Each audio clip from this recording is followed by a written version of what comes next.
ito na nga day, ang daming nagtatanong paano ba magawa yung perfect na red horse? Or ano ba ang gamit ko para magawa yun? Day, sinasabi ko sa inyo, ito talaga yun. Water decals na perfect sa mga kuko nyo, day. At ito nga ay customize galing sa Mod Nails PH, day. Ito nga siya sa Shopee account nila. Na-order ko lang ito for 85 pesos, isang sheet na siya. At kapag nag-order kayo, meron siyang pagpipilian, dalawang choices, isang white background at isang clear background, day. Para madalian kayo, clear background na lang siguro gamitin nyo. Basta siguraduhin lang natin na ito ay gagamitan natin na white background before i-apply sa ating mga nails, day. At makikita nyo sa kanilang Shopee account, meron silang tutorial kung paano gamitin at i-apply, day. So ito, pinagawa ko to last year pa kasi nga mahilig talaga ako sa mga customized, day. At alam ko may mga mahilig sa alak, kaya nagpa-print na ako ng iba't ibang alak, iba't ibang face at pera, day. Kasi nga marami din yung mahilig sa pera.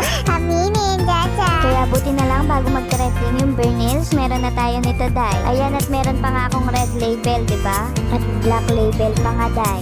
Kaya kung ako sa inyo, day, mag-order na lang kayo nito kasi karamihan sa clients natin nagmamadali at kailangan talaga to. I-check out na yan. Ciao!